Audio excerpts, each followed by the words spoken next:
But you know what? I just have to have faith in your brother. And I know in due time, he'll come around. Don't you interfere, Santana.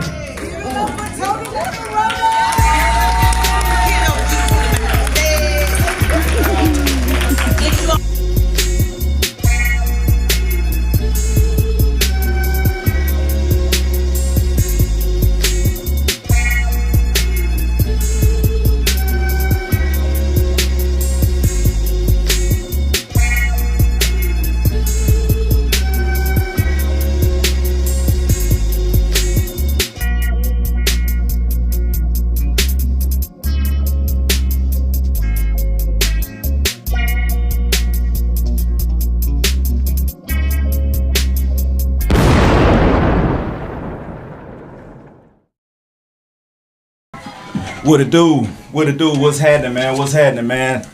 Welcome back to another episode of Universal Thought Podcast, man. We share universal thoughts, ideas, concepts, philosophies, and everything up under the sun, man. Man, I got a real special guest in the house tonight, man. Let me tell y'all something. First of all, this podcast is for people that like to hear different perspectives from different people, man. It's all about understanding how people think, right? So most of the time, the reason why we can't communicate with each other is because we don't know how each other think. So this podcast is basically, just for anybody that understands everybody has a different way of thinking. So regardless of what we're talking about, we talk about the thought behind it. And we also have people on here, man, that mean something to either the culture, to Memphis, or to me. You know what I'm saying? And I got two people on the panel tonight, man, that mean a whole lot to me. But one specifically, man, I wanted to highlight. So first off, let me holler at my boy Chorus real quick. He already been on the show before. What do we? This my partner, man. We grew up together. And you already know, man, this nigga crazy motherfucker. This nigga just got done playing basketball with the kids outside. He came in and sweated his motherfucker. What's up, cuz? Y'all right? Yeah, I'm good. You what it do? I'm good, man. Jake got through whooping some ass. How many portions go? Yeah, shit. I think 12, man. Yeah, I still got it, man. Don't get it twisted. Oh, okay. Yeah, out there picking on the little kids. Yeah, man. First bucket with left hand, man. Oh, okay. Yeah. You get a little man back his ball? Yeah, I gave back his ball, man. I wasn't going to keep the little man ball, man. I'm going to make sure your neighborhood happy, man. Already. Well, listen, man. This next guest. First of all, we go way back to, I think, 7th grade?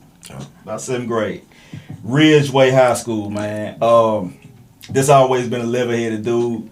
He always been a quiet brother, man. At some point, I didn't even know he talked. But now he done jumped into a field to where that's all he do is talk. That's all he do is act. And that's all he do is, entertain people. And it's surprising to me, but it's also overwhelming to see somebody that come from where he come from to jump into a field like what he doing now, man. So he's an actor, he's a comedian, he's a videographer, he's a drone guru. He's originally from Germany. Yeah, Berlin, Germany. Dig that. Yeah, he's been in 2 stage plays, man, and 3 movies, and a dear friend of mine, man. So without further ado, man, I want to welcome y'all, man, Mr. Danny. Danny Green. Appreciate it. What's happening, man? You all right? Yeah, I'm good. Yes, sir, man. So, man, what's been going on with you, man? I ain't seen you in we done missed each other throughout the years, bro. But again, we wasn't like buddy in high school. But I feel like good energy always bring good people together when they get older. You know what I'm saying? So how things been, bro? Man, I'm blessed. Yeah. I can't complain. I've been through a lot, but overall, overcame, and I'm here today. On a whole nother level. I know that's right, man. Nah, we first of all, I know you had reached out to me like a while ago. It was years ago, and I was surprised you reached out to me.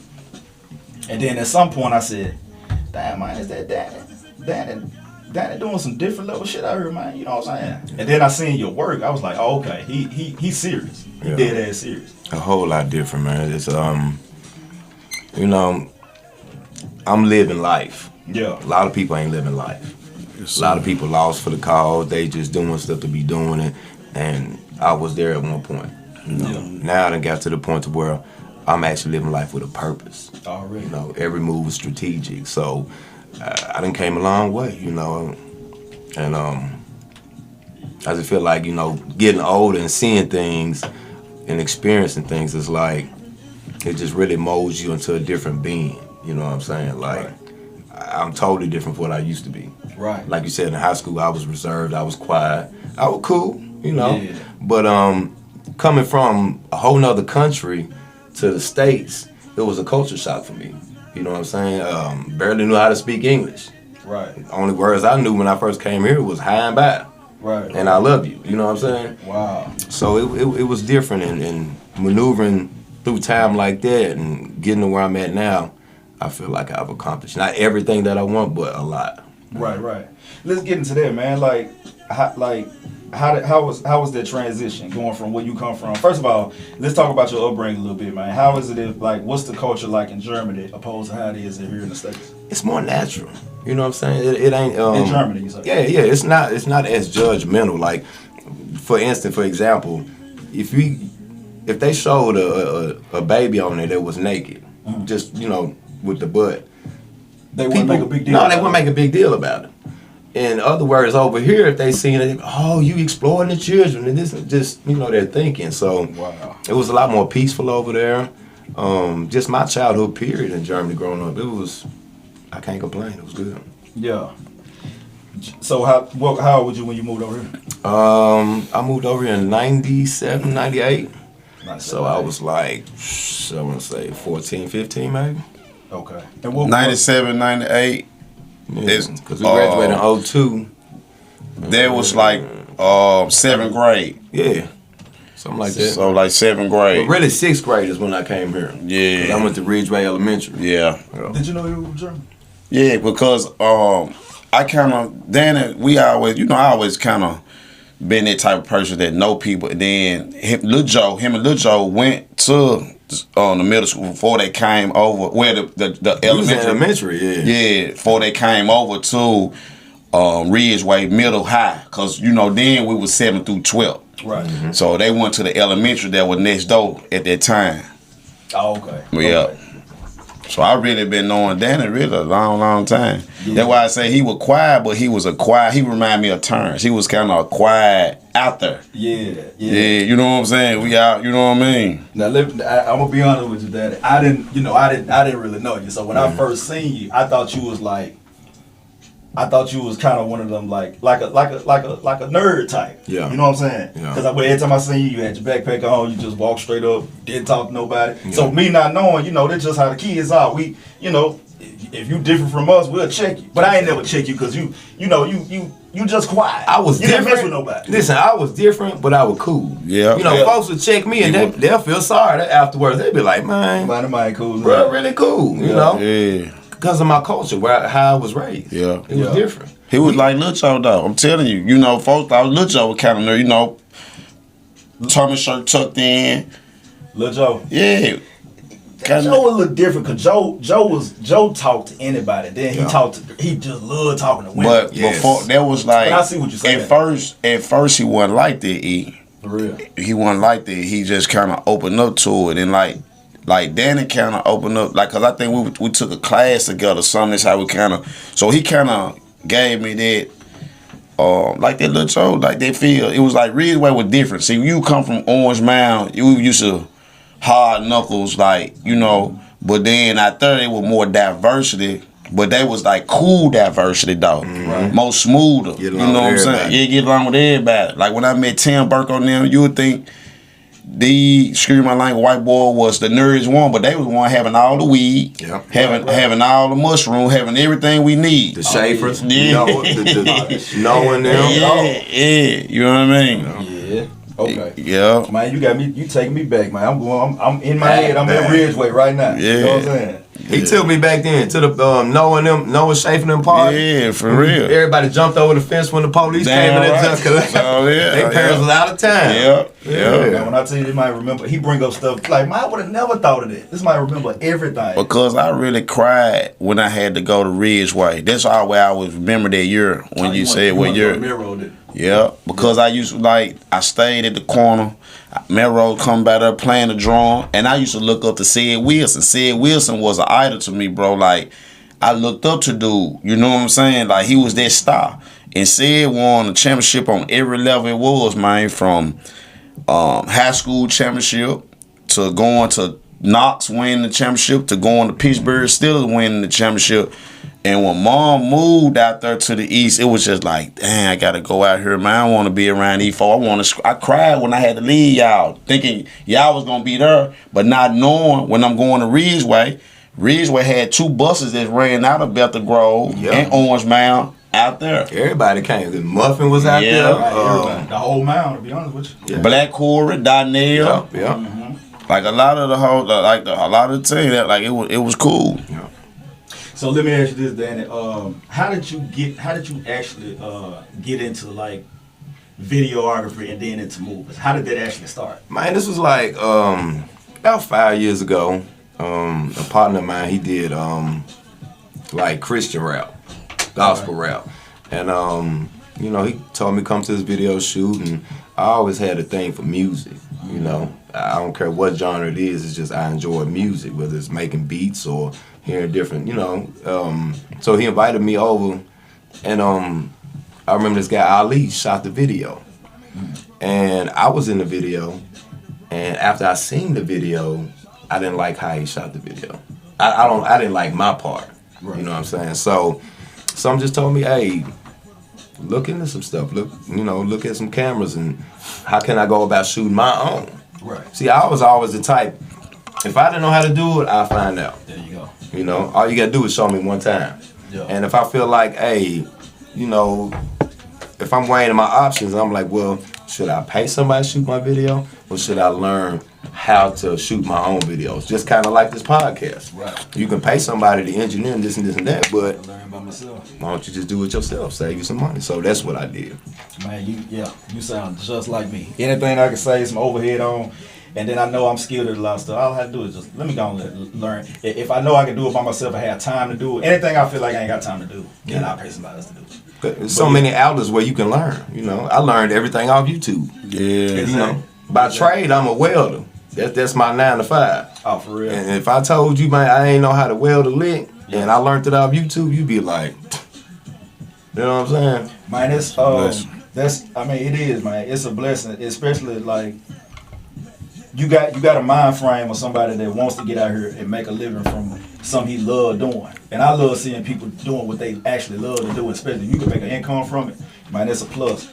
I know at one point in time, man, you had I think you went to jail. You had got locked up. Yeah, not more than once. Yeah.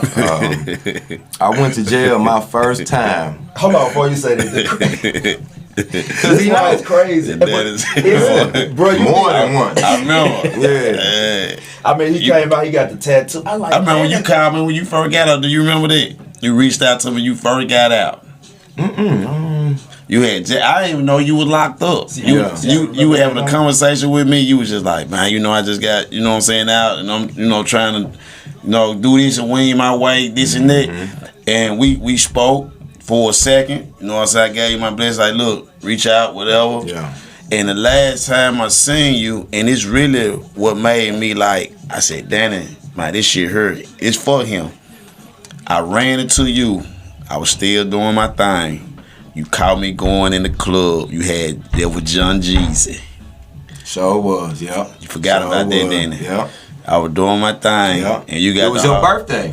I was walking in that joint. I had my folks with me. I had 3 little bottles. You know, I was moving, doing my thing, and it was like love. Like you was there paid to do a job, but you kind of slid. I was like, see. I never forget that, man. You got that footage. I walked in, my head was backwards. I walked through the crowd, moved through. They thought he was another Jeezy. Yes, the way we came in, yeah. lights on him. You talking about hold on, you had, I saw the video where you walking through the club, that's what he did? Yeah. For real. Gotcha. I was just getting there, man, and just so happened I bumped it, Brown Lee and them had Jeezy here. And they was out at Cordova. And at that time, you remember I stayed right there behind that joint. Mugshots. So I would have feared my homegirls. They was like, this girl. I'm like, man, I ain't feeling this shit. Like, I was over Memphis at that point. I felt like I was better than Memphis. You know what I mean? Like, I can't be around her moving around. And that was like, come on, man. We got you laid out. Brown Lee and them got you a table. X, Y, and Z. I'm like, all right, come on, cool. Let's do it. And soon I'm getting there, park. Man, I'm going through this joint like the president. And I called Danny on the walk-in. Danny like, man, I'm like, Danny, you out on camera? What you doing? He like, man, this is what I'm doing. Like, I'm like, this what's up. So boom, we moved through. He shoot me some stuff, you know, a few days later. I'm like, damn, bro, like, man, I love this shit. You make me feel like, because I used to shy away from the camera. Yeah. But when I see myself on the camera, see how the footage and you get, I'm like, I like this shit. Yeah, that was a blessing, man. I knew then. I said, you got it. It's certain things that God got. You got it. You know what I mean? It's in you. So what? So continue on. Like how you get so knee deep in it, man. I getting up with other videographers, getting up with other directors. Oh no. You going to jail? That what it was. Okay. My first time going to jail was summertime, summer school of 11th grade, 2001. I got a little situation. We was in summer school at this. Well, I was. Okay. I went to summer school that year too then, at Ridgeway. Yeah, 2001. Yeah, Ridgeway had summer school. I had to go to summer school one of them years. I remember that. Yeah, and you know, coming over here, man, it's like a lot was different. And I had jumped straight off the porch. You know what I'm saying? I was green as hell. You know what I'm saying? I wasn't on nothing. I wasn't smoking. I wasn't doing. I'm talking about I was just straight green. Right. So, but going to school, you know, getting attention from the girls and, you know, I'm from another country. So, you know, they got, man, that turned into me, man, going in these streets, start getting money. You know, I'm talking about, man, you know, I ain't talking about selling no dope, nothing like that. I'm talking about straight getting money, robbing. Right. That's all I was doing, robbing, laying folks down. And stealing cars, taking to West Memphis to Chop Shop. You know, that's the, you know, and everybody was like, damn, because nobody actually believed that I'd do something like that. You know what I'm saying? They thought I was just quiet. But man, look, told me then, I wouldn't have believed it. I was slick with it. Getting my money, keeping it to myself. Yeah. Sure. Man, got up with some guys. I thought they would, you know, fit, but got jammed up. You know. So, go ahead. The guys you were with, would they end up snitching on you? Nah, ain't nobody snitched. Everybody took their lick. But you know, I was just around the wrong people. You know, hitting, like being around y'all on some positive stuff. Right. But being around them, they was just on straight negativity. You know what I'm saying? Let's go do this.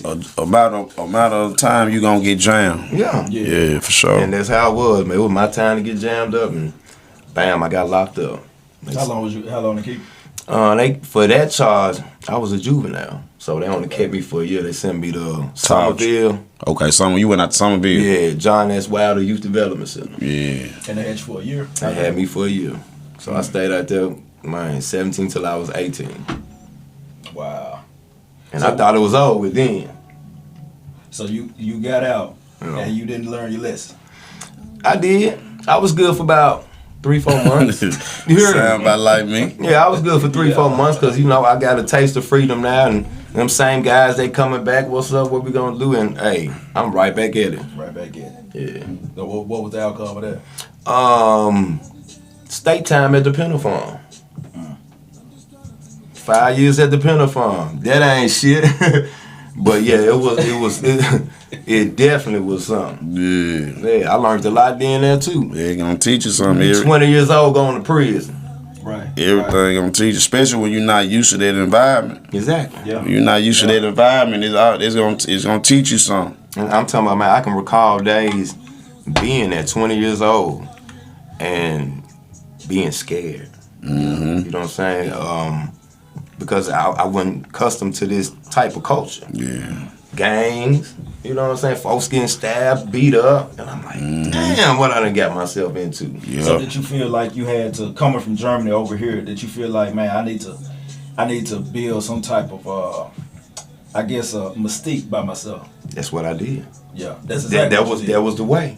Yeah. Because see, I was quiet. I was in school. I was good in school, sports, on the wrestling team, the whole 9 yards. Then I just jumped clean off the porch, getting money. Yeah, it's hard in Memphis. It's really hard to get away from anything. Get like away from anything in Memphis. And I ain't come from a bad home.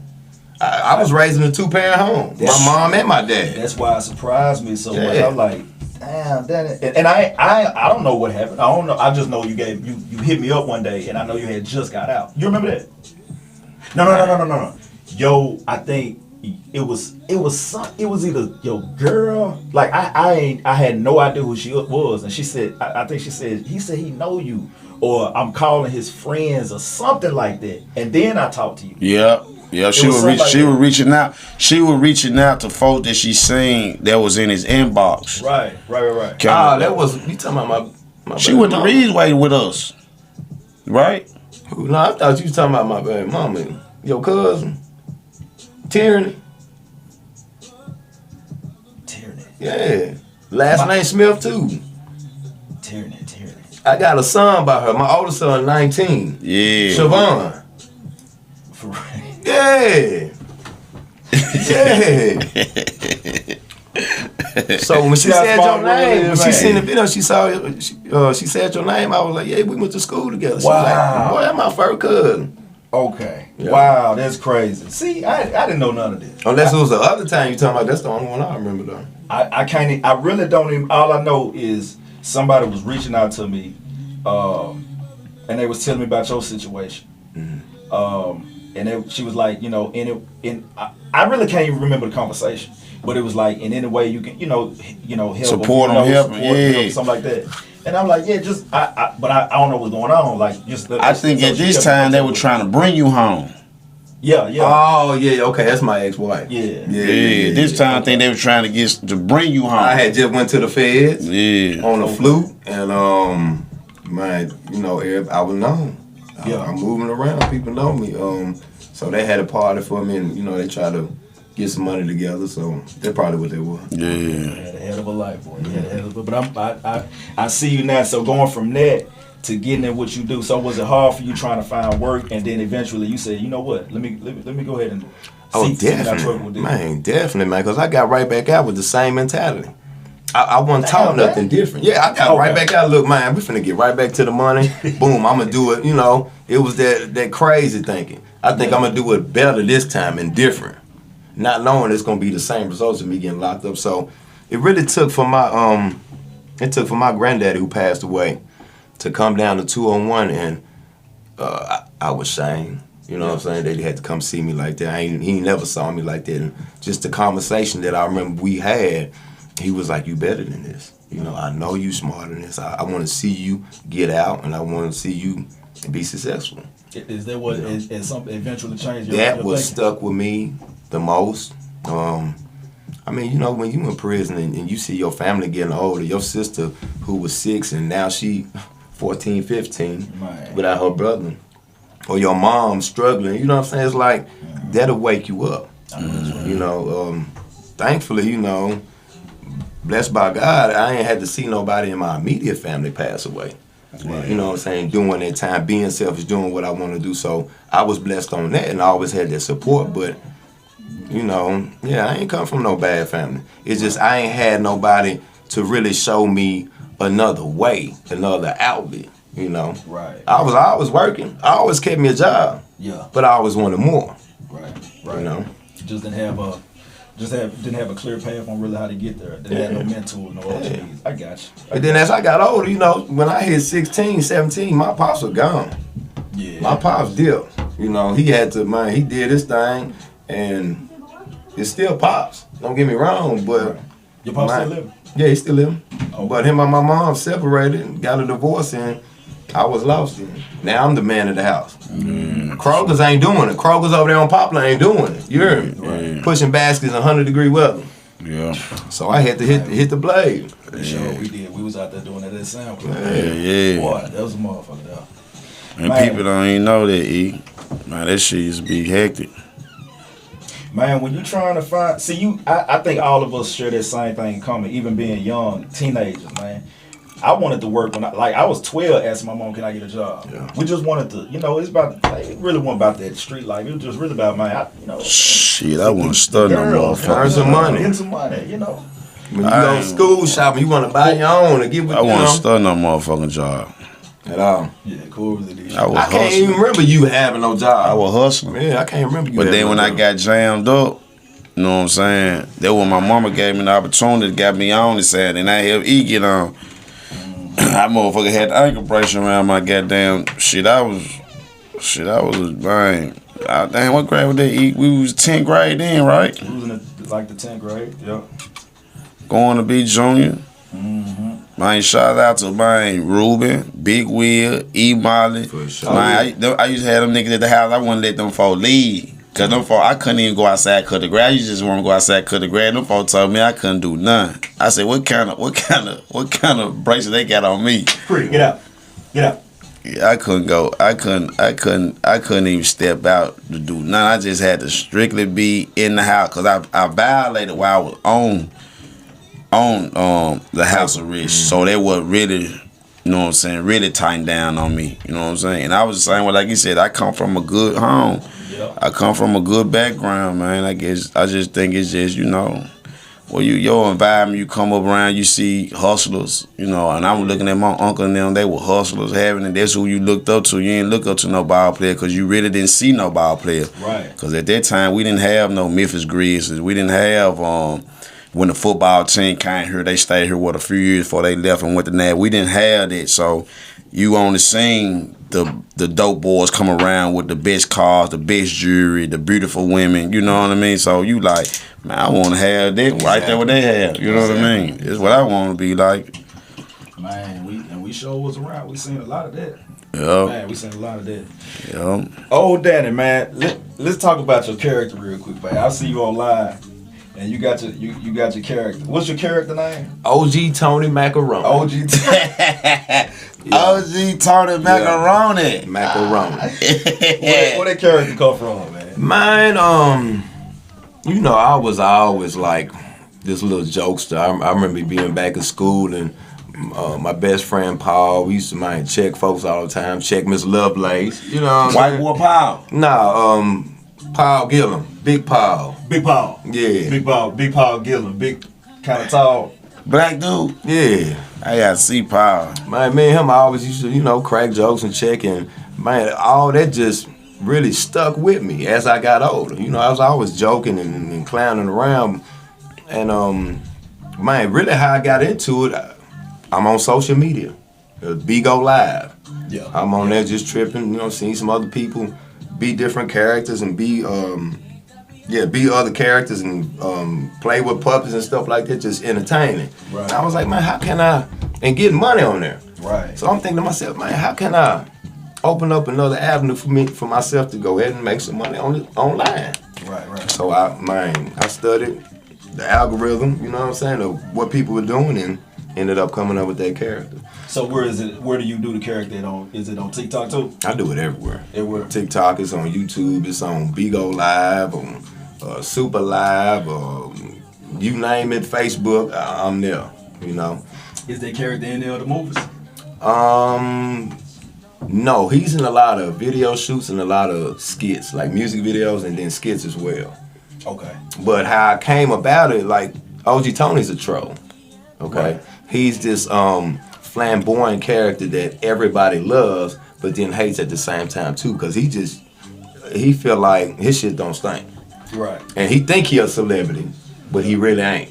He carry himself like a celebrity.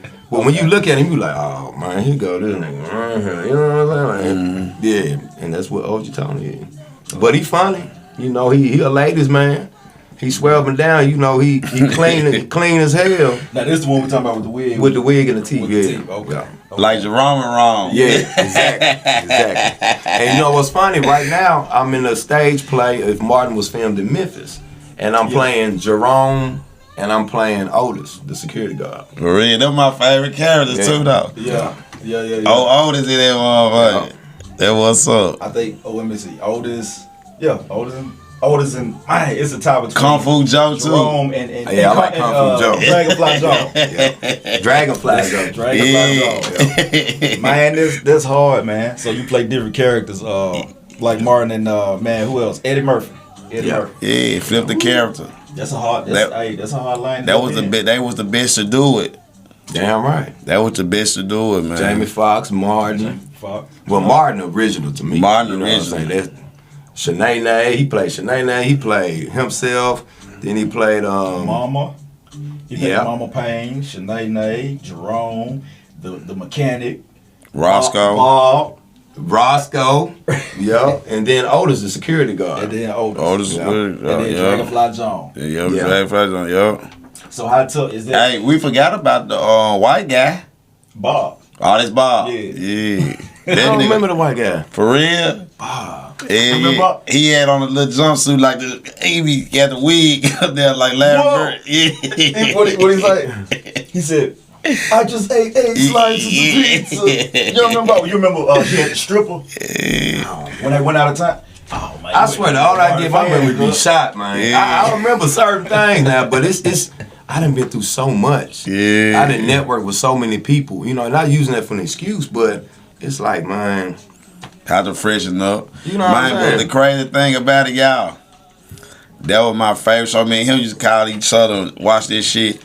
Man, y'all, I still watch this shit to this day. This shit come on every night right now. You can just go on your Hulu. Yeah. That shit still come on every night. And still watch it like it's the first time watching it. Still laughing. Between Son too. That's my favorite. Yeah. Red Fox. Yeah. I just actually watched the documentary maybe last week, and it was just talking about how he didn't sell his soul to Hollywood. Y'all need Red Fox. Oh, you gotta watch this joint. And like I didn't even know he was from St. Louis. It go break it down like, how when he went to LA, he actually stayed in Vegas. Yeah. Yeah, but he was from St. Louis. I didn't know that, but it's a Red Fox documentary about how he didn't sell his soul to Hollywood, man. It's something you should check out. Cause man, I love Red Fox. That's my favorite, man. Yeah, my favorite. Do you have is anybody you study? Not just necessarily study. There's a couple of things. I jot down notes over different actors. Not just anybody in particular. It's just I'll pick up on some. It can be a random person, on shorts on YouTube doing something funny, and I just kind of correlate it with what I got going on, or how I would fit in, but not anybody specific. You remind me of Pretty Tony. Yeah. Tony said, I'm gonna show you the rainbow, baby. Yeah. The Mac, that's my favorite. Yeah. Now growing up, I did like Bernie Mac. You know what I'm saying? Shucky Ducky. That's the truth. Shucky Ducky. I think Shucky Ducky passed away. Bernie Mac is the truth. Yeah, I think he passed away. He was just in Memphis. Okay, maybe we talking about Hamburger. That's Shucky Ducky. Shucky Ducky. With the glasses. Yeah. I don't think he passed away. I think he just had a show in Memphis. I may have another. Yeah. Yeah, I think he just had a tequila. You got a little shot.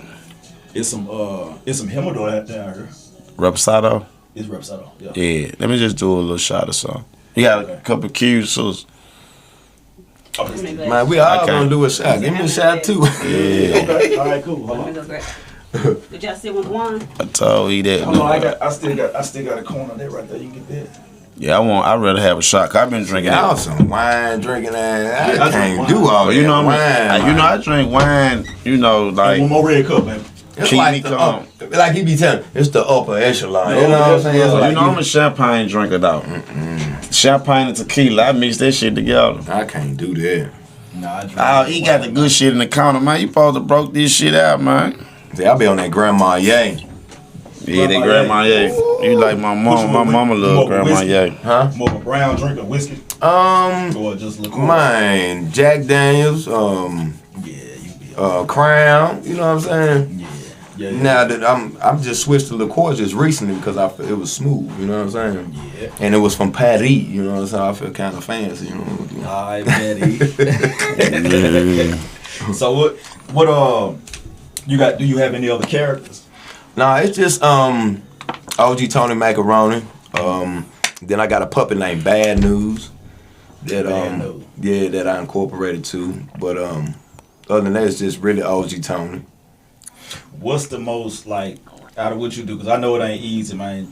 Like you said, memorizing scripts and you know having to just do all this stuff as far as having to be on set every day. What's the most challenging thing you would say about making a movie?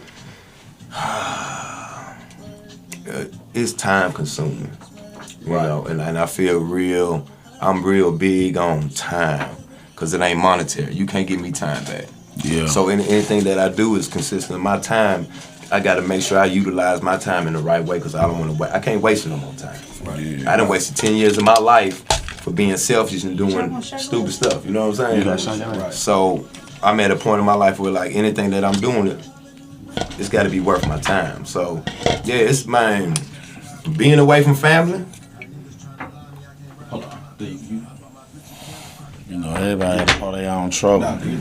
Being away from family, doing all this, you know, making a sacrifice, that's hard to me. That's the most challenging thing, you know. Because I love my family and, you know, sometimes it requires you to travel. You know, sometimes you got to spend 7 to 12 hours on set, depending on what's going on. So. So what's the longest time you never been on set until the movie was finished? Well, it don't work like that. You don't work like that? Nah, I ain't never had no director have me on the set till the movie's complete because there's so many scenes. You know what I'm saying? Okay. But I think the most time I've spent on the set at one time was probably like 8 to 9 hours. I just did 7 hours this past weekend on what's the name of it? Hold on. I don't want to say it wrong. And people may not think that's a long time, but that's a long ass time to be on set for like in one day. Yeah, most definitely. That means you got a lot of scenes. The Wrong Out. That's a movie that I'm in. The Wrong Out by NP. And we just filmed this weekend, man. We did 7 hours on set. I'm talking about got there at 9 o'clock in the morning, ain't leave till about 6. I felt like I did a whole shift. So y'all still shooting for the movie now? Mm-hmm. When you project to be done with that? The end of this month. The end of this month. Okay. Yeah, we be through with that. End of this month. How do you prepare for a role? Well, you know, most directors they put out casting calls. Yes, sir. I ain't putting on them out yet. Oh. I would handle you these, E. No, I'm good. She put 3, them put something in, man. I ain't putting on them. Yeah, most directors, they have casting calls. So when I get to win a casting call, whether I go in person and audition or submit online, you know, like through email or something like that. Okay. And that's how you go about it, you know what I'm saying? Like, what's up, man? Listen. Then I go audition and, you know, hey, I read the script for them, read the character for them, and go from there. But the thing about me is, when I go audition now, and when I did, it was like I was going for a role. The role I had my mindset on, whether it's a lead role, whether it's a supporting role. I ain't just getting no any role. You know, I'm already knowing in my head I'm finna go for this role. You know, I know what I need to do and how I need to go about it. And that's how I always, you know, kept everything intact and got my role. So you got a team. So I see you be around a lot of people. Is that your team? Like you got a regular team? Y'all travel together? Y'all? Talking about like as far as actors, different actors. Yeah. Well, I know. So I know a few other actors, and they, you know, they do everything independent. Matter of fact, I think you know him, John Hamilton. John Hamilton. Yeah, that's my guy. I know John. Yeah. I mean, do y'all have a community of actors and producers and stuff like that? There is a community, and I'm not too hype on being in no group. You know what I'm saying? I'm independent, man. I do my own thing. You know, what they got going on and them over there, I ain't just really too much concerned about that. Now, when it comes time to work and we got to network and to get something done, cool, I'm with it. Yeah. You know, I'm a team player. For sure. But that team play, that stuff, that shit get overrated. Yeah, you know what I'm saying? I don't understand. Hell Yeah, because yeah, you know, yeah. niggas get the hating and Get all to the watching how dramatic you stuff. moving. Just like it go on in the street, just like it go on in entertainment, it's the same thing. Same thing. You know, comedians beefing, you got actors beefing that trying to outdo each other, and it really don't make no sense. You ran into that problem before? Oh, definitely. I've ran into it more than once. Motherfucker trying to outshine you. You know what I'm saying? Throw salt to the director. You shouldn't get him because he might not show up on time for rehearsal, or he ain't no good fit. You should look at this part. Yeah, I done had to have plenty of time. You know, you gonna run into that Wherever you go, whatever you do. Whatever you do. You know? Yeah. It's just like the streets. Yeah. It ain't nothing no different under the sun, man. I actually I remember I used to go model it. I don't even think you know this, Corey. I used to go model at John Casablanca, the school. I was there. I wasn't modeling. I was going to school. It was like they put you in modeling gigs and like movies, commercial stuff like that. Yeah. Like, It's like an agency. You know, like an agency. You know, you didn't tell me you were modeling, man. I wasn't modeling. I was like, it's a school. You was modeling. That's what it was. It modeling. It was teaching you how to be a successful and a well-educated model. Right. I hate. Can I put it in? I'm saying. Yeah. But I ain't really know where I was going with it. Like somebody just said, "Mike, you should do this or you should do that," and this and the other. I'm like, okay, all right. Sometimes somebody got to tell you may be a good fit for this. Yeah. And I went for like maybe a few months or whatever. But I was younger then. I think I missed a payment or something. And I just stopped going or whatever. Mm-hmm. But how far do you look to see yourself taking this? Is it something you want to do? Man, honestly, right now with what I got going on, I got 2 stage plays and I got 3 movies that I'm working on for somebody else as an actor. Once I get through with that, I'm strictly working on my own project, which is Macaronis. And that's it. You know, I don't want to. I feel like everybody ain't going to Hollywood. You know. Yeah. I don't care what you say. You know, you got to network with the right people to get where you want to get. And I feel like with everything that's going on in the world today, I don't want to continue to waste my time because I got a career. You know, right. This is a hobby to me. It's something that I enjoy doing. But they done threw so much salt in the game and so much hate in it to where I don't even enjoy doing certain things when it comes to acting anymore. You know what I'm saying? What you mean? Like what? Well, I mean, it's just how they take away from it. You know what I'm saying? It's like, it's so many things you got to look at as an actor. Okay? Now, when you audition for a movie, you got to make sure the director up to par. You know? You got to make sure the videographer up to par, the audio up to par. Because when the movie's done, you don't want to be embarrassed and your sound ain't right. When you sounding like a Tubi movie.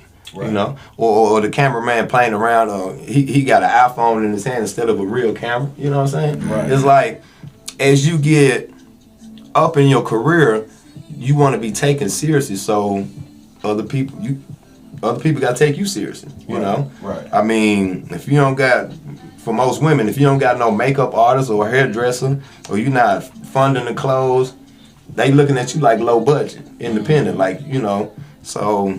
Yeah, I mean, I'm real picky about the directors that I deal with now, the videographers that I deal with, because I had some instances where the movie was garbage. The audio sucked, you know, and it's cool, we all learning. Yeah. But when you put yourself on this pedestal where you think, you know, you got it going on, so I expect it. Exactly. And when it's otherwise, it's like, well, damn, you kind of, you know, you don't want nobody to blemish your image. As a director, why the hell you gonna blemish mine as an actor? Yeah. Right. You know? Yeah. What's the difference? Yeah. I take my craft just as serious as you do. Right. So yeah, now I'm more picky about who I deal with, who I network with. I do my homework, my research, and hey, if you ain't up to par, I ain't messing with it. Because guess what? I'm directing myself. Right. So it's really, you know, we cutting the middleman out. Yeah. Do you have a lot of, like, when you know, doing movies, do you have a lot of space where you can, I guess, kind of improv, or do you strictly go by like a routine, a script? Well, to be honest, if I'm doing a stage play, I'm sticking to the script. Only reason I say that because you got other castmates who are sticking to the script as well, and you know certain words and key phrases that I say is their cue to come in. You know, so you don't want to throw that off their chemistry. So you stick to the script. But in movies, man, I ain't gonna lie. I read the story, and then I know what's going on, and I ad lib. And me ad libbing sounds more natural, and the directors loving it. You know, they're like, damn, it sounds natural when you ad lib versus just reading off a script. Do they give you room to free play? Now some directors do. Yeah. I mean, it all depends on the director. The reason I say that because I was watching Shay Shay, and he was talking to Cat about that, and there was kind of like the big conversation about the role he was playing to get into what was Friday after next, one of them Fridays. And he kind of was just like, you know what I'm saying? He went in there just really playing the role. You know what I'm saying? He created his role. He created They knew what they wanted. Yeah. And really, now I remember him saying they wanted him to get raped. You know, he was like, man, I ain't with that. Yeah. We can spin this a whole different way. Right. And not blemish my character. Right. And still make it happen how y'all envision it, you know? Right. So, and yeah, you're right. You know, like, anytime I come in now, I own my character. You ever been offered a role you said you had to turn down? I ain't really turned down anything. Anything that was brought my way, I accepted it for a challenge and for what it was. And, you know, whether it was a good one or not, you know, it was an experience. I don't have no regrets. You know, if something bad happened in the experience, guess what? It taught me better for next time. Right. You know, to be more aware and be more cautious of, you know, so it won't happen again, you know. Right. Because you ain't going to embarrass me. Right. You know, if I ain't going to embarrass you, if I'm going to give you my all and my time, then I expect the same. Yeah. How old are you? I just turned 40 last month. Danny's birthday was 3 weeks ago. Yep, June 29th. June 29th. Yep. Okay. Mm-hmm. Man, it's crazy how at 40 years old I'm starting to see a lot of us. Well, it's been happening before then, 35, like mid 30s or whatever. But you coming into your own. You know what I'm saying? Yeah. At 40 years old, I speak for myself. I still feel young. Me too. Like Why you think I just got down out there hooping with them youngest, man? Cause you slow as a motherfucker. Man, what you see me do? That my biggest cheerleader. So he out there on the porch like this. I would try. Man, look at bro out there. Then in the back, He thought I was bullshit. Man, I do this. And man, it was crazy to me. Big shit talking that. Nah, I do this real talk. Even when I be at the Croc Center, I be up there hooping. Man, my son 20. Them young cats don't even be knowing my age, right? They just be like, damn. So then when I tell them, they be like, what? I said, man, yeah, I got a son your age, bro. Oh, younger than you. They be looking at. Then they want to be like, OG. Damn, bro, you ain't shape, you doing it. You running full court. I said, bro, I'm just doing this to stay in shape. Yeah. I don't speak on my age ain't nothing but a number, but I'm out here like I can't run 20 games with y'all, but I can get out here and run 5 with y'all. Right. You know what I'm saying? These 5, I'm gonna give y'all out, and I'm gonna sit back and chill.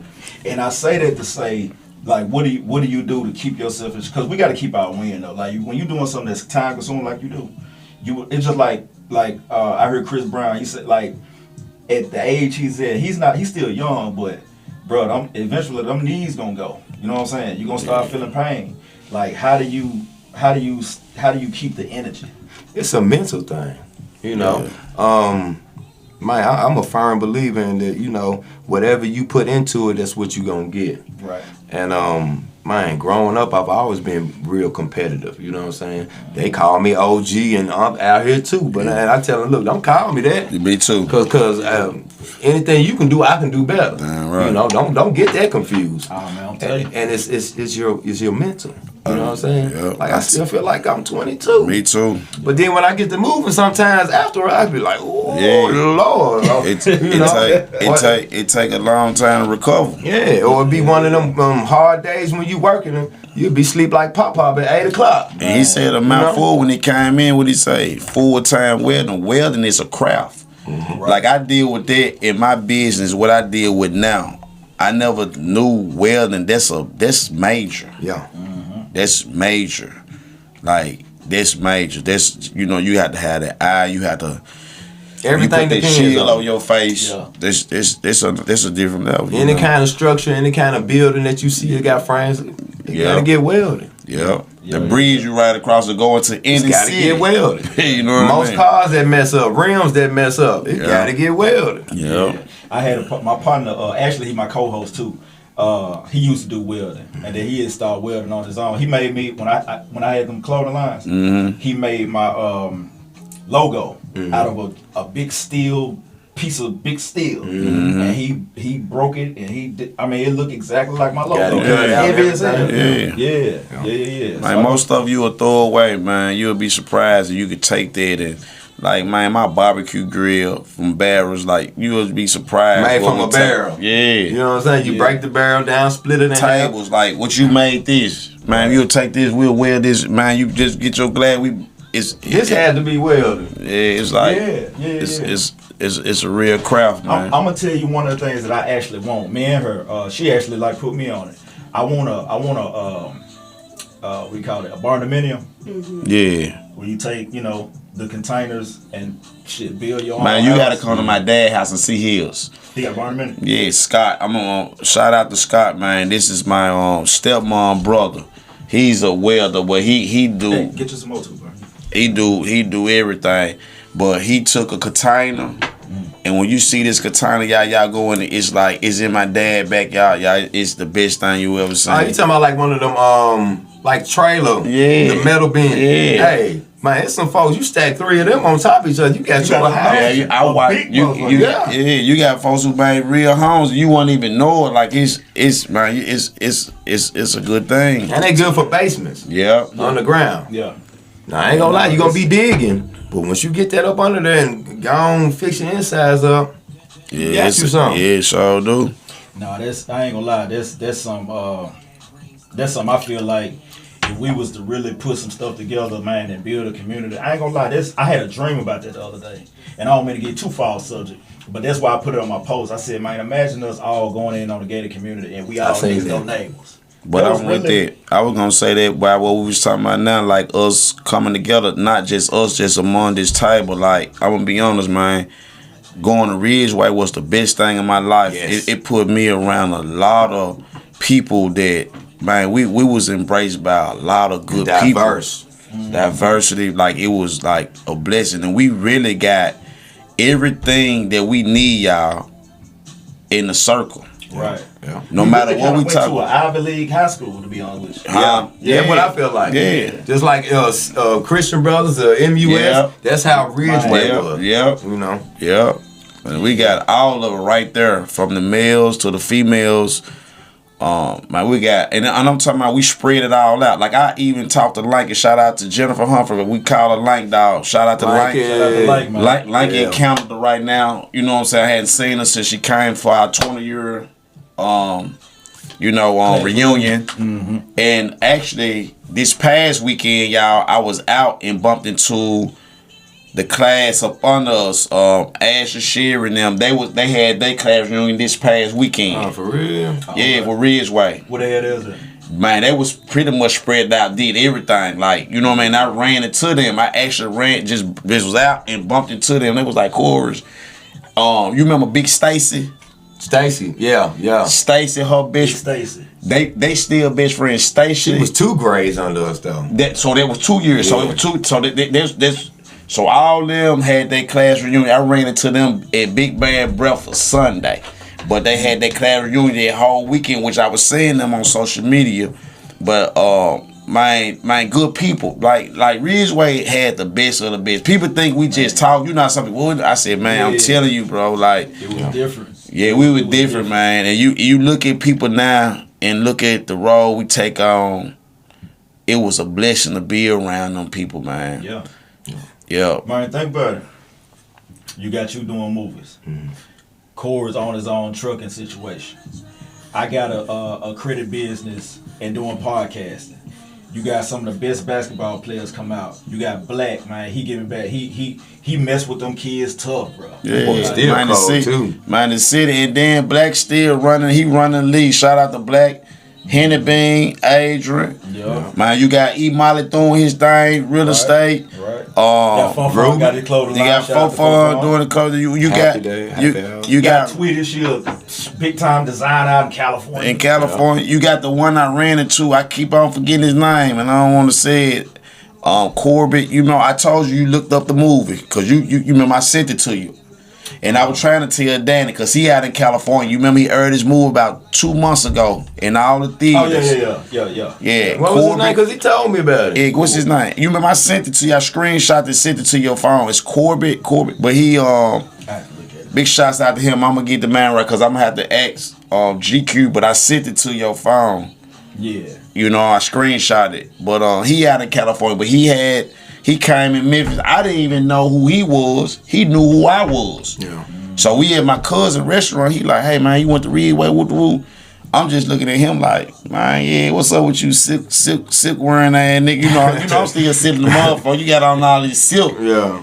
But then he showed me his platform, what he got going on. He like, man, you know, I called Adrian, Henny, right there and there. Man, holla Henny Bean. Man, he sent me this shit. He doing his thing. Yeah. He doing his thing. But it's like with everybody, man. It's Tim, still talk to Tim. Mm-hmm. Man, a lot of our people, man, like, you know. And everybody seem like everybody doing good too. Right? Yeah, everybody that came from that era, from that school, it seemed like they got something going on. Shouts out to Big Rube. His birthday was yesterday or 2 days ago. Shout out to Rube. Rube out there in Naples doing his thing. He in real estate. Yeah. So that's what I'm saying, y'all. Like Clay and Keisha, they married. Clay, for real? Yeah, Claiborne and Keisha. Yeah, David Young. The moments. Yeah, David Young. David Young. Yep, shout out to David. We got, you know what I'm saying? That's why I say, like, I be thinking about this, y'all. I never thought small, I always thought big. Mm-hmm. I always thought, like, I look at what Tyler Perry do. I look at what Curtis Gibbons just bought to the South, too. Like, these studios to give these kids and give people opportunity. We need to do the same. It got to be a starting point somewhere. Right. You know, you know what I mean? Like, what we doing, we got to put it in the pot together.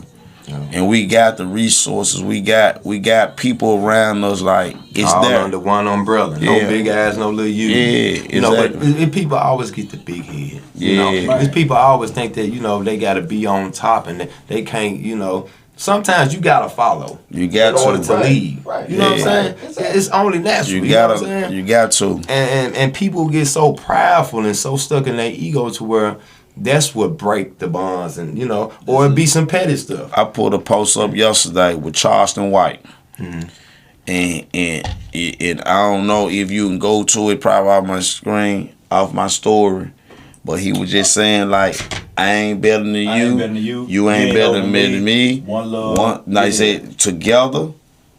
Together we stand, divided we fall. One love and heart. Man, that was deep to me. Like, I love him. Like, people think, how he cry? I said, nah, brother really smart. And he tell you, he said, when he was on Common Sense Stuff to Better, they wouldn't listen to him. Nah, he had to get on his stupid shit. He had to get on his stupid shit. Look what that brother did for his youth. And but he had to get on that dumb shit for the, I ain't gonna call people dumb, but he had to get on ignorant shit for the ignorant motherfucker to follow. Yeah. No, that is the truth. You would think it's ignorant, but if you actually listen to that brother, he's smart as hell. And the message, he's smart as hell. I listen to Charleston all the time. He's smart as hell. I went to the Comedy Show when he came to Memphis. Smart as hell. John, he really, you can't beat him talking like you can't negate nothing he do because he make a whole lot of sense. He may say a whole lot of absurd shit, but at the end of the day, he didn't got the attention. He really done broke, like, he really kind of like make people look at rappers differently. Yeah. I especially do. Like, man, these niggas really ain't what they say they is. Nah, like, it been really like that. Yeah. And you got these follower motherfuckers but he really breaking it down and showing them. He's showing them why they ain't about that life. Why they ain't about that life. Right. And that even though they look like they doing that, these record labels painting a picture, but then they still setting them up for failure. Exploiting them. They destroying them. Yep. They destroying our community. Yep. You know what I mean? So it's, if that's all you about is just making $1 and you want to create an image to sell to people and influence a whole culture of people to be something that they not, I can't fool with it. I don't even listen to rap. No I can go give a nigga 500 racks of sound and give him a chain. When I ain't found right, get a nigga 100,000, give him a chain. Go buy him a goddamn $60,000 to $100,000 car. They gonna feel like they.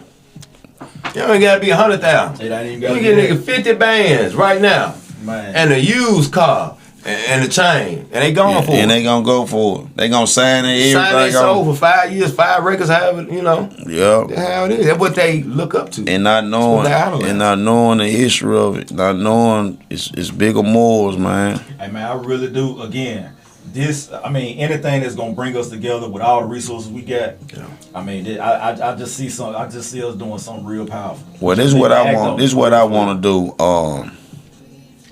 And it take a team, and the team is us. I want to start having, like, if we can do a month, every other month, we need to have networking events. And we need to hold these events at some nice places where, like Venues. Yeah, venues. We can go out to the golf club, Southwind, or, we got access now. I can reach out to Ant. I got other people over there. Art, we need to have networking events with all our people.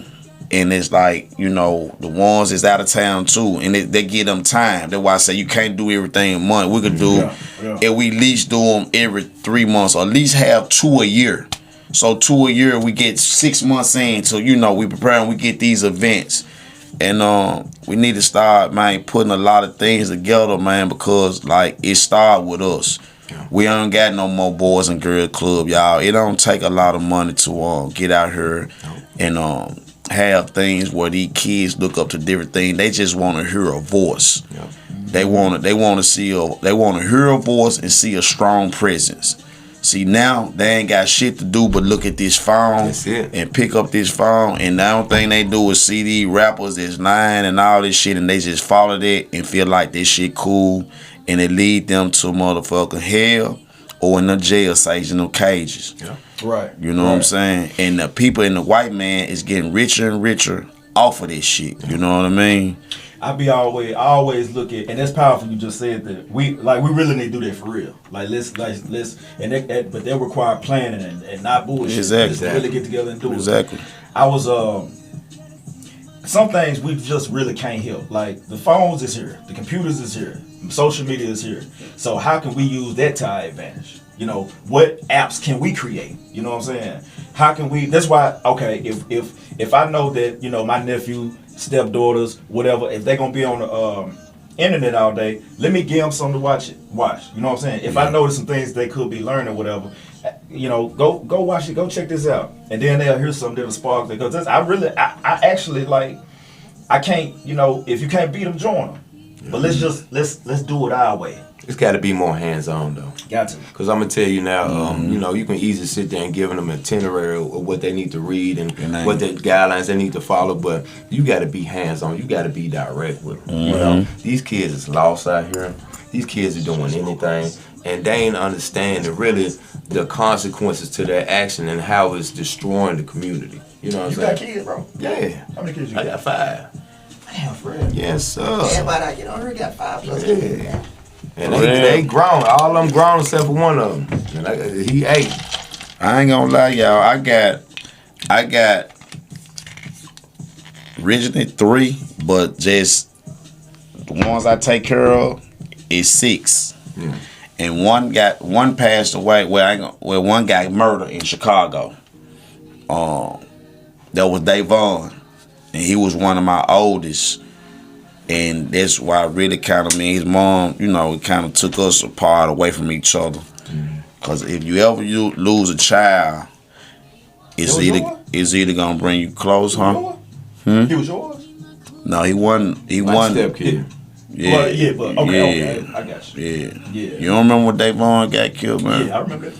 Yeah, and like I tell anybody, I don't wish that on nobody, but it show you different in life, man. Like I always felt like, man, he'll be here. They motivate you. Kids motivate you. Definitely. They keep you on your toes, man. You know what I mean? So it's just like, I was watching the what you call yesterday, y'all, and I ain't gonna get too much deep on this mic because people watch. So this little rapper, and Dog put him out there because it was his kinfolk. I had a little run-in with the little dude, which it wasn't a run-in like that. Shout out to Big Will. Big Will with me. He could vouch. It was Big Will and Cousin Turn. And I pulled up at the crib when I had a studio in the neighborhood. What we call the, over there. I ain't gonna say that on, well, you know what I'm saying? Yeah. What we call the Sprinter. And he would date my cousin. So I said, dang, I gotta pee. I pulled over at the crib. I ain't gonna say her name on her. And she was dating a little cat. You know me, I always been with the shit. Yeah. So Core Big Willie 6'8". T, you know what I was a young nigga. I knew he had been in the studio because Mark and them had been recording him and shit a couple times. Like, I'm like, man, I be in and out of town. I ain't got time to meet these dudes. Man, started crying. I run in the house. Man, you fucking with my gal. Playing with him. I'm in Cuz house. Night. I'm just say night. So nigga like crying. Now I see he doing his thing. So yesterday, I'm watching his stuff. He got 23 kids. He was actually on my boy. Exactly he was just actually on my boy Frankie. And he said he got 3 on the way. He said he never believed in condoms. He said he wanna have 50. And I'm thinking, I said, damn, I ain't no wrong with that because I come from a big family, but it's structured though. Right. So you think it's cool, but this is what I'm looking at, y'all. Ain't nothing wrong with you want a big family. I ain't saying this wrong at all. This is what I'm finna point at, y'all. He got his kids on the show. The little boy ain't number about 8 years old talking to a adult. Man, fuck you, nigga. Fuck around with you. Go look at it. Just go watch it. Go on Wicked Joint and he like this. Nigga, checking him.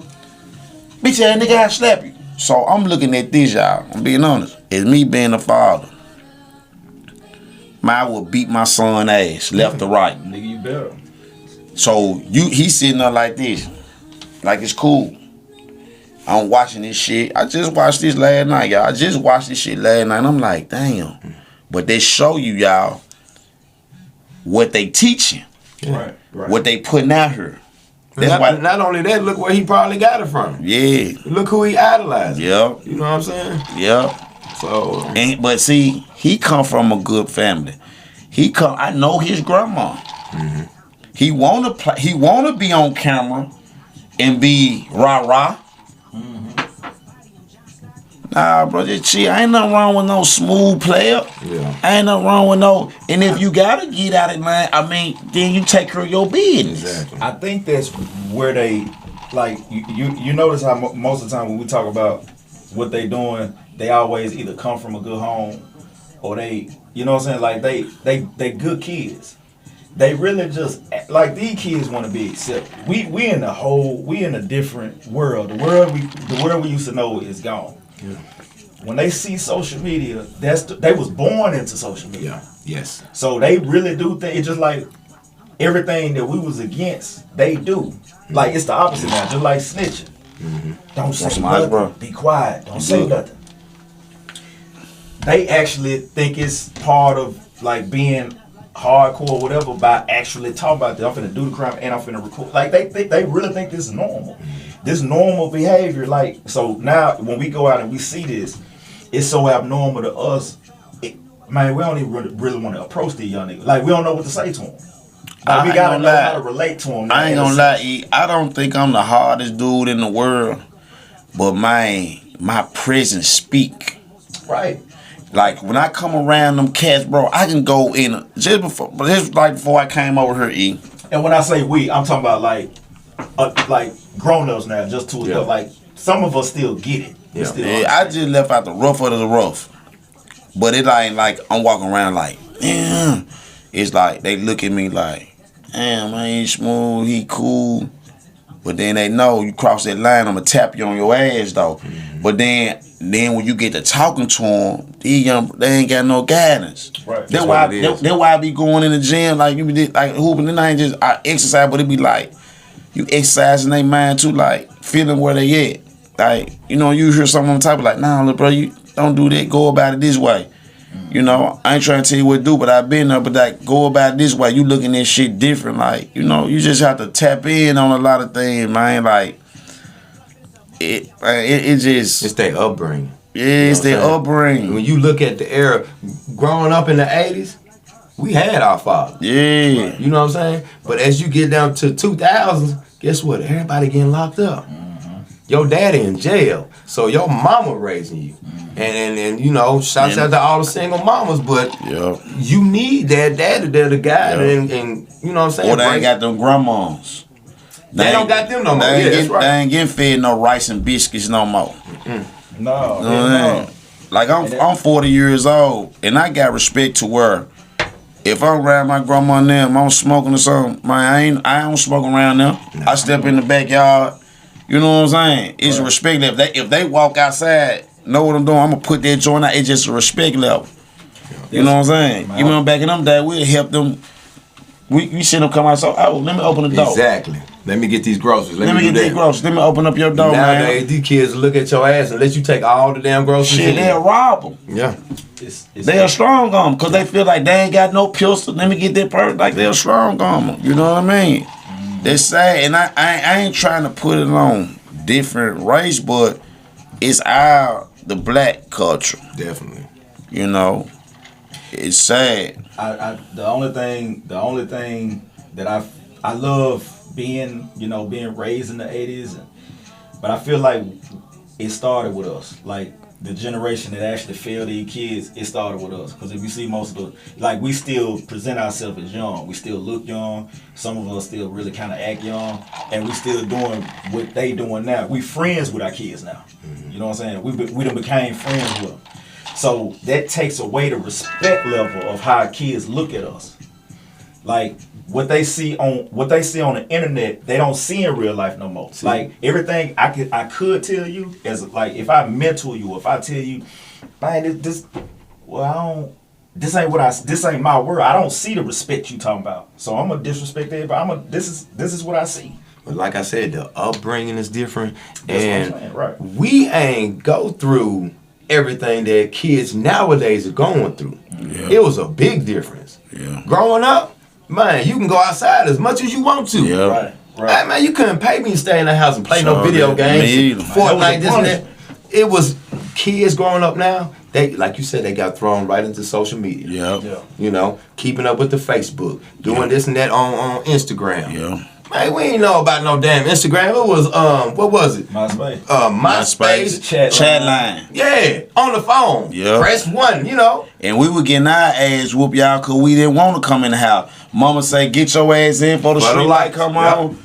Man, your ass out want to play with Yep. your friends all day long. You know what I'm So saying? they're fighting a different battle, man. Yep. You know, this social media with the bullying and trying to keep up with these rappers and all this and that. We weren't trying to do all that. No. Yeah, we idolized certain things. Yep. Especially when it came down to sports. Yep. You know what I'm saying? But now, them idolizing rappers and being fed all this, how can you just say, you know, oh, they bad, they wrong, they lost? Look what they was born into. Look what they born into. We weren't born into that. So one. We weren't worried about no damn phone. I remember when I had my first page. And they building prisons based off of third grade reading level. And these white folks, excuse me, y'all, I love white people, don't get it wrong. But they getting richer and richer by building these prisons from coast to coast off a third grade reading level, bro. And our people fall in this trap where they feel like it's cool to walk around with the chopper. It's cool to blow little Tim, Kevin everybody ass off, and you go throw your motherfucking life away, and you ain't even 16 years old yet. Man, it's a They've been fed, and they've really been fed a drink. Like they live in a fake world. They actually like enjoy it. When you like when I went to jail for them 30 days, and you got them young niggas in there. They enjoy being in there, but they enjoy the fact that they can lead her saying, "Yeah, I got locked up." This and other. They've been in jail. It's cool, but they ain't been to prison though. Yeah. So they go to prison. Oh, they doing everything they can not to go to prison. They gonna snitch. They gonna cry. They gonna want their mama. They gonna want to get right. They gonna be a nigga bitch. Right. Oh, You ain't got your guns. You ain't got your 20 Crip niggas over here. You ain't got your 20 blood niggas over here. So now, nigga, you ain't got number D's and a shank that gonna protect your motherfucking ass to get a nigga up off your ass. So let me ask y'all a question. So I hear even Charles the White, and I started thinking, I was like, military or prison. And when I got to thinking about it, I was military. like, Send these young niggas to the military. And or, I'm saying, either one of those, I can't think of no other alternative. Because in the back of your mind, you think like, no, they ain't got to go there. Like, damn, they really do. So do you agree they need to go to one or the other? I think they need to go to the... If they want to walk around with choppers, think about it. Yeah. This make it make sense now, y'all. I done seen young nigga walk in a corner store like this here with the motherfucker out hanging to his ankle. Mm-hmm. If you feel like you want to be like that, won't you go to the service? Right. Won't you retire? You could go 20 years and get a check for the rest of your life. Right. And take care of your family. You see what I'm saying? So why not send them there? I say damn right. I won't want to see them in jail like that. I'm being honest. I don't want to see none of my people suffer. Yeah. So why not send them? Why not? What you think? Because I don't think it's ethical. I don't think that, Jail. even though as much as you want to say, yeah, hey, you carrying guns on the street, you all this and that. Let's see if you can do that over there in Ukraine or Russia. You know what I'm saying? Fight. I disagree with that to a certain extent, depending on the circumstances of the case. Exactly. Because you got some folks just protecting themselves or whatever the case may be. You know what I'm saying? Everybody ain't guilty. Right. The circumstances are different. Now, if you done went out there and just shot somebody in the face because you wanted his charge, right. They need to send your ass to Ukraine. Yeah. You know what I'm saying? Right. Versus jail. Yeah. But in the same token, man got to be man. Yeah. And stand up. Yeah. I don't give a damn what age you is. See, everybody's so afraid of, well, I don't want to say nothing because then I'm going to be retaliated against. So they going to look, man, you got, if it's wrong, it's wrong. If it's right, it's right. Exactly. There you go. Point blank. There you go. Ain't no way around it. Stand up for your people. Exactly. Stand up for your people. Like, what you put it in their face, like, what are you doing it for, bro? Like, you riding around 4, 5, 6 deep in the vehicle. You riding around. You breaking in 4 cars. Like right now, we in Memphis. Your car parked at a restaurant or the house. I'm looking at the videos. I'm like Action News 5, 3, 13. I'm watching this shit. I just like to study, see what they out there breaking in your shit. One in the car driving, one breaking in, the other one got his gun just in case your ass run out. They finna kill you for something that you go to work for every day for. Something that you work hard. You might struggle to pay for this motherfucker, but you go to work and they gonna kill you for it. Yes. Right. Yeah. Right. They will. So they're showing you right there like, God damn, brother, what are you thinking about? You hurt your own people. The reason why I said that as far as like prison, I look at the rehabilitation part. Now I ain't never been to prison, so it ain't no rehabilitation. But listen, this what I'm saying. If I go to jail, if I'm out here doing crime, and I gotta go somewhere, it's something I gotta do in order to have a change of mind. Whenever if I ever do come out, it may not happen in 1 year, 2 year, 3 year, may not happen in 5, but it may happen in 10. Mm-hmm. I feel like all of them ain't gonna necessarily come out rehabilitated, but a lot of them niggas do. They either find religion, you know what I'm saying? They find a group, they find something Most to associate their shit to fix their behavior. That's my. I don't care how long it take. If it's gonna fix this person's behavior, then I'm all for it. But I don't want you to go to prison, right? But again, everybody don't die in prison. People think that's a death sentence. You're gonna go to jail and you're gonna die. Mm-hmm. No, you gonna first of all, you're gonna call your mama more than you ever called her. Yeah. You're gonna be good to your girl. You call your baby mama, whoever this did. Like it's something that's gonna force you to be a better person. Yeah. Cause you don't want to be there. Now I want to get out, and I ain't finna let nobody mess up my chances of getting up out. Can I be honest with you, Ian? You probably know this about me. I had older uncles that went in and out of prison that did, all these niggas that did 10 years, 20-year bids. I called it jail talk. Mm-hmm. When they call you in there, you think they a preacher. Yeah. Right. Sanctified. I'm gonna do all right. I'm gonna be in your life. Yeah. We gonna play ball. As soon as they hit the town. Right. That's why I say and they get back that motion, what they call motion. It's a different story. They kind of flow back into what's going on, and they forget, like, to it might end. They end up back there again, and that sometime on their second bid, they come home. They old now, so now it's kind of like, yeah, you old. Yeah. You know what I'm saying? You been gone 2-3 decades now, so now your ass trying to kind of figure this shit out, which I ain't nothing wrong with that. But it's just like I done seen it, man. I'm talking about I get them phone. I got nephews right now, man. Cousin. I got one cousin just came home. I ain't gonna call him name. And he a major nigga in the city. Major movement. Called me.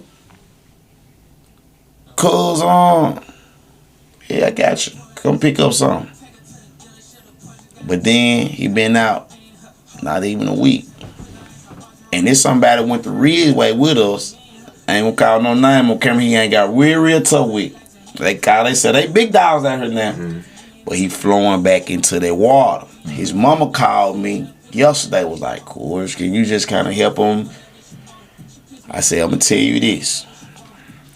I got my own kids. I got my own problems. Yeah. I pray for them, but shit, I gotta pray for myself and help myself too. Exactly. Cause every day is a test that I walk out my own doors. Yeah. Because things changing in my world. Exactly. Right. You know what I'm saying? Every shit I thought it stay same. Nothing stay the same. Yeah. Right. You know what I'm saying?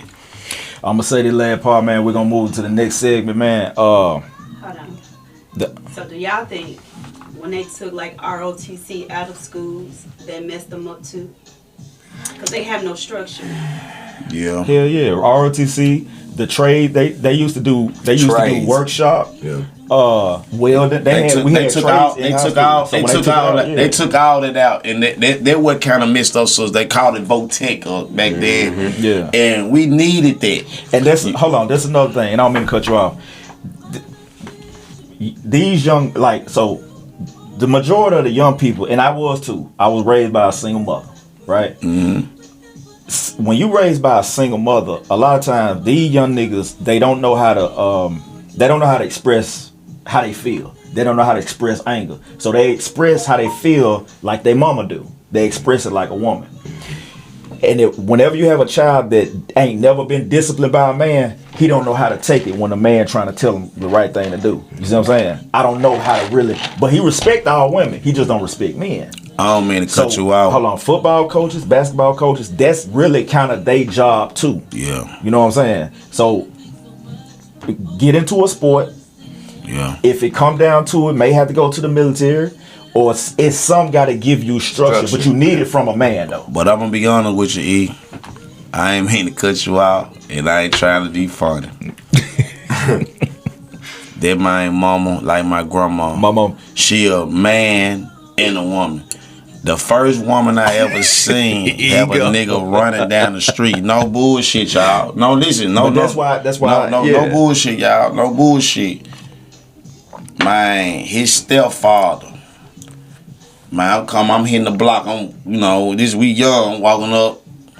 Man, by the time I hit Maxie, before I hit Seminar, he running. His stepdad had a curl. He like, she crazy. He running, face goddamn it red. I said, damn, what the hell going on? She standing at the door. She wasn't playing no games. Now listen, I'm telling you, man, he's real talk. She wasn't playing no games. So, like, when you see a man running from a woman now, listen, I'm talking about that man thought he seen, goddammit, the way I was scared to go up the street. I'm like, shit, I might need to go back home today. Fuck playing basketball with them or whatever we finna do. I'm looking like, if this grown man running in fear, and I see his mama at the door, she got the door like halfway open, standing out there motherfucker looking at his ass like, yeah, play with somebody else, don't play with me. They're standing on principles and morals too, like you ain't finna play with me. You know what I'm saying? That like, and I go back to like, this how my grandma was, like, this how she was on my granddad, like, granddad, I'm sorry you see this.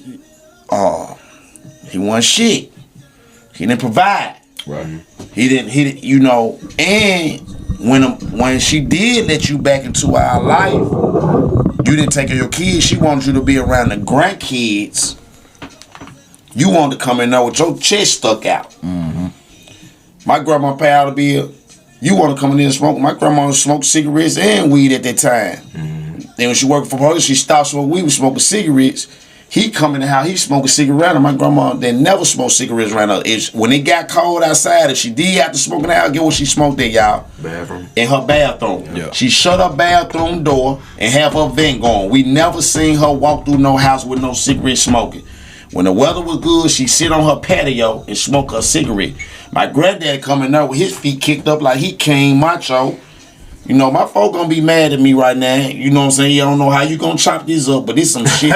I'm gonna be real. It's just some deep shit to me, y'all. Cause this some shit like, you know what I'm saying? Mm-hmm. And I'm looking at him, y'all. At this time, you know, I'm before my time. I'm like, man, how the fuck you gonna come in here try to run our house? Mm-hmm. Grandma let you move in with us. You ain't take care of my mom and my auntie now. Grandma just gave you a second chance because of being a nice lady, because she wanted you to build a relationship with us as the grandkids. Right. But you want to come in this motherfucker like, nah, we ain't having it. But see, you don't got them type of grandmas no more. Yeah. You don't got them type of granddaddies no more. Want me to tell you why? Because they too busy doing other shit. Yeah. They still fulfilling their youth, you know what I'm saying? Living their life. Mm-hmm. And as a kid growing up, now, man, you can get on your parents' ass and it ain't nothing they can do. Yeah. Because guess what? They done got it stuck in their head. Oh, well, we can call the police. Or we can call Department of Children's Services. Right. And we've been framed. Right. Yeah. Look at what's going on in society today. All our community getting locked up. Mm-hmm. We getting charges. And 9 times out of 10, you gonna get some time. Yeah. Mm-hmm. A lot of time. Yeah. Versus white folks. Yeah. It's a big difference. I'll say it ain't a conspiracy. It is. Yeah. Look at what's going on today. Yeah. How they set the stage. Right. We have been victimized all our lives as black people. Yeah. And I really do feel like all our That's issues real. is really deep rooted in poverty, to be honest with It you. is. That too. I had one of my homegirls call me today, y'all, and she was telling me she cut off her oldest son, one of her oldest sons, because guess what? He pushing her down. He calling her bitch. This and then I'm like, for real? Let's keep talking. I'm like, you know, I could never, even if my mom was dead wrong, I never would disrespect still, my mom like that. I still won't disrespect her. Yeah. You know what I'm saying? I don't, you know what I mean? Because Like, it's how we was raised. it's how we were raised, bro. It's how we were raised, man. We had grandparents that we can go over and pitch horseshoes and eat and have family gatherings. Yep. I don't have that no more now. Yeah. You know what I'm saying? Yeah, I got a big family, don't get me wrong, but everybody's so caught up in what they doing. These kids, big homies. Yeah. Big homies ain't big homies no more. Yeah. You know what I'm saying? The OGs ain't OGs no more. They sending them out They sending like them out. pawns. They send them out. And that's why the jail system, the way it's set up too, y'all. See, my dad had been down there 30 years, y'all. He worked for the county. One of my closest partners said he the head security guard of the Memphis Grizzlies. So they all out in Vegas right now. Said retired. You know what, every day, he one of my close friends. And he be telling my dad, man, I pray that you get out there. I let Erie say it. Like he had security over the Grizzlies. And he said, they just tell me what go on down there behind them walls. And I be looking at my dad like, it's a lot to come with that. But it's like he said, I ain't no structure down there. See, back then you had OGs was coming down, them youngins. Mm-hmm. They were having them like, nah, little bro, let me put you up on the umbrella where you gonna be good. Well, I'm gonna teach you principal morals. Now, it's just wild, wild west. Yeah. It's all about that money. Yeah. You know, they put all these they call it prison reform. They'll put educational classes. You know, some prisons got trades. But come on, man, that's just to get that money. That's just to get that grant to fund it. They don't really genuinely care about you. They ain't redoing nothing. How many people that we could say, y'all, that died down there behind them walls within this year? You see what I'm saying? People going to court, this boy gets stabbed. I think I knocked my stuff out. The boy gets stabbed. It's back on now. he gets stabbed. The other guy, he went in for a misdemeanor charge. He got beat half to death. He got beat half to death. You know what I'm saying? From back 6-7 years. It's just sad to see that one guy he wake up there, they said bed bugs all in his sister, he died. It's just like, and that was another thing when we was on stand. See, people don't know, like, I'd never been into that politics shit. I just loved Doc, and I ran with Doc because Doc he had my back, you know what I'm saying? And that's like what Born and them, like, excuse my language, but you can't run a jail system and you think you can go out here but see, they look at it different. That's why one thing I respect about Doc as being an 84-year-old man, and why you think he's so close to me, because like he feel my pain, feel my prison, because like I'd have seen when you play with certain type of, you see different things. You get different doors open up for you. But like I go back to what we talking about, Riff, I never sell my soul. Like I'm just as humble. I still get out there, like I say, hoop with them kids. Still, man, mess with my brothers. Like I never feel like I'm never better. You know what I'm saying? That's how you have to go. And Doc used to see that, and he used to be like when I first put up, you know what I'm saying, when we went on campaign, I'm like, man, I got such and such. He like, are you for real? There you go. I ain't about no talking. He could vouch for that. He'll tell you. Doc's smart, man. He's smart. That brother, smart. Smart, wise man. Yeah. Smart, wise man. Even the brief time I spent with him, you know, I was out there too. You know, taking videos. I learned a lot. You know, hearing the story.